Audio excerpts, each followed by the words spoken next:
When everything falls into place exactly as it should, what kind of enchantment do we witness? And what are the steps that need to be taken to get there? Let's find out. You are going to be hearing this for the very first time, but it is really important. In this segment, I'll focus on discussing 3 of the most important keys. First, a definition of self-confidence and trust, followed by an explanation of why having both is so vital. The second question is how to achieve that frame of mind. And now we come to the third and final part of the success key. It would be a shame to miss out on these. All of these factors have the potential to have a significant impact on the outcome of the game. Once you have an understanding of how something functions, you can remove the air of mystery surrounding it. Since you've worked to improve your faith, self-confidence, and expectations, it should be rather simple for you to go from desiring something to actually obtaining it. If you have never ridden a bike before but have always wanted to, you can examine the components of the bike and figure out how they function so that you would feel comfortable getting on it and going for a ride. Learning how to ride a bike is similar to learning how to visualize and live through an experience as if it were real, so you shouldn't let uncertainty and fear stop you from doing what you want to do, even if you feel them. How much of a difference does getting in the mood make? According to Neville Goddard, this sensation is the most important factor. In Chapter 4 of Out of This World, he discusses how our perceptions of ourselves can either improve or detract from the quality of our existence. The act of reflecting on oneself is not a secret. It has been the subject of much research and is applied in a diverse range of contexts, such as those with significant stakes, in the fields of psychology, athletics, and medicine. One of the pioneers in the field of self-improvement research, Dr. Maxwell Maltz was one of the first persons to investigate how having a positive opinion of oneself and visualizing oneself succeeding might lead to positive outcomes. He described his sense of identity as being similar to a thermostat. The temperature in your home will remain relatively unchanged even if you adjust the thermostat and then proceed to open and close windows at the appropriate times. It's possible that you've witnessed the self-concept thermostat at action in the lives of other individuals. These are the individuals who, despite the fact that they are willing to put in the effort, never appear to be able to get out of their ruts when it comes to their money, their health, or their relationships with other people, despite the fact that they put in their best efforts. And then there are those people in your life who, no matter what they undertake, always appear to be successful.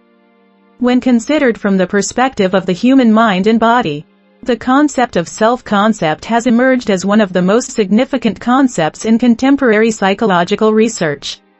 And the visualization approach developed by Neville Goddard is used to assist with a variety of things, including enhancing athletic performance, advancing in a job, and accelerating the physical healing process. When one knows the ins and outs of a situation, the experience is neither magical nor peculiar. People are assisted in seeing things from a new point of view through the use of mental images. Because of the way in which this strategy alters the temperature of your life, the circumstances of your life will shift accordingly. In the same manner that people make use of it to enhance their athletic abilities, their physical health, and several other aspects of their lives. So, without further ado, let's get right into the procedure, shall we? Since neurons that fire together wire together, it would be beneficial to review what you've learned by watching this video once a day while you practice in ORDER to solidify what you've acquired. This is a technique that has been successful in the past, and it can be implemented right immediately. The foundation of this idea comes from something that Neville Goddard had to say about how important sensation is. In order to begin, you need to make a commitment to yourself that you will engage in consistent practice and improve as a result of your efforts. Make every effort to keep from forgetting how stunning and priceless you are, how vitally important you are, and how wonderful your life is. Take it on faith that I am correct. It is recommended that you engage in the practice of visualizing right before going to bed for a minimum of 8 consecutive nights. Time and space are necessities for complete mental and physical release and immersion, respectively. Repetition is an essential component of the experience and is required in order to internalize the sensation and establish a stronger sense of who one is. The more you train, the simpler it will be to immediately become one with whatever sensation you are having. In addition, as you continue to improve, you will be able to rapidly apply this information to your efforts in the future to make things happen. According to Neville Goddard, know exactly what it is that you desire and what your goal is.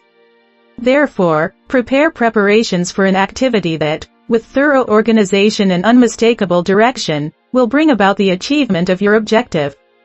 The most eloquent expression of this idea comes from Neville.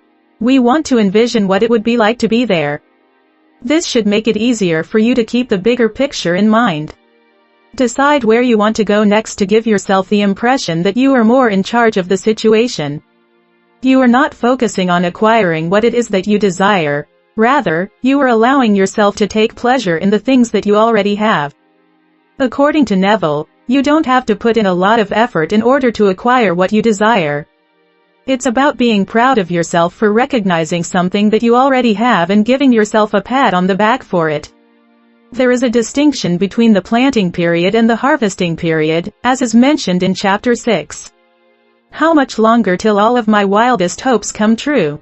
A time signifies the ability to carry out the envisioned action, which indicates that the request has been granted. To put time into action means to perform the imagined action again. The amount of time it would take to fall asleep while performing the false motion is denoted by the and a half. To phrase it another way, you mentally carry out the action over and over again. That you could start having feelings that it's actually happening to you. If you continue to practice this method right up until the point when you nod off, then it will be embedded in your mind even after you wake up. It may take a few nights, but eventually, you will become aware that you are gradually adopting the sensation and taking ownership of this new concept of who you are as a person. Another day, when you wake up, you'll realize that even though you thought you were awake, you actually nodded off when you were awake. Having such a fantastic understanding of how valuable you are in the capacity that you do so. When this occurs, you will observe a shift in the level of proficiency you possess in what you perform. You will eventually have the sensation that the new you is yours to keep. Neville claims that you can't keep wanting something that you already possess. Otherwise, you will begin to lose your sense of urgency and the will to pursue your objective. Picture yourself in that frame of mind just before you go to bed each night. In the following paragraphs, we will discuss some of the most effective approaches to taking certain actions. By using visuals from the first-person point of view, you can put yourself right into the action. You are not witnessing a scene, nay from a film starring yourself. Keep in mind that the image of your true face that you see in your mind's eye will never be accurate. Except for when you catch a glimpse of yourself in the mirror, of course. Describe in writing what it was like when you realized you had finally accomplished that objective. Let's say you and your significant other are enjoying a night out on the town.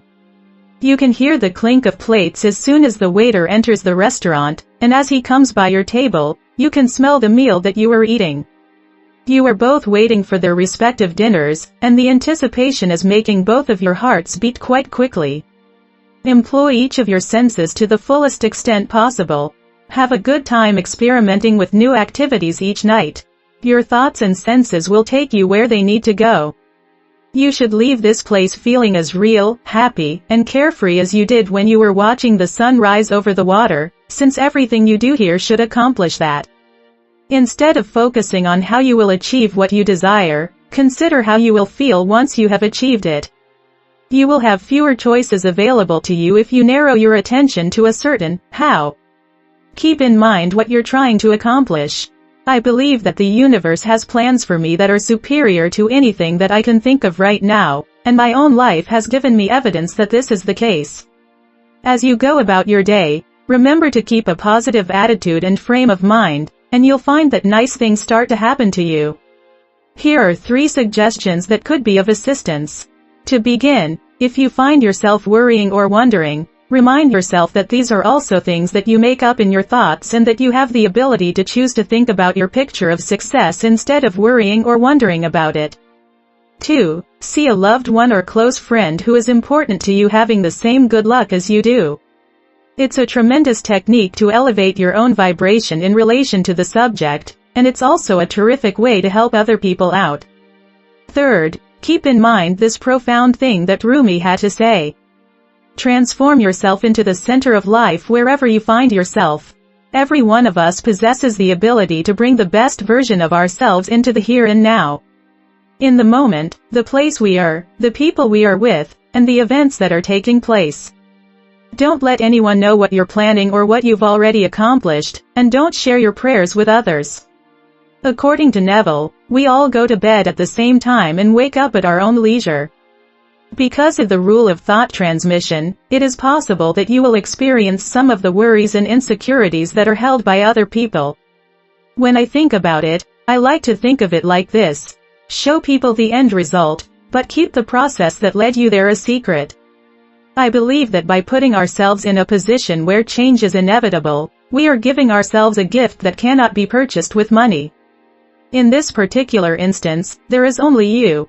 This piece of advice is really vital at this time. Put your defenses down and enjoy yourself. You deserve it. Consider this time to think of a present you are giving to yourself. That something is only real if it can be seen by other people and if there is a tangible representation of it that has been ingrained in our minds through years of education. This is done with the best of intentions, but the end result is that it makes it more difficult for them to accept who they are. Please let this wall come tumbling down. Let's make today a day to indulge in the joys of picturing things in fresh and interesting ways. Don't stifle how you really feel within. It is a well-known fact that our subconscious mind is unable to differentiate between genuine and imagined events or experiences. And if you want to have a good imagination, you have to learn to trust your gut. Take it easy. Have some fun. I am grateful that you decided to watch the full video. We'll catch up with you in the following video.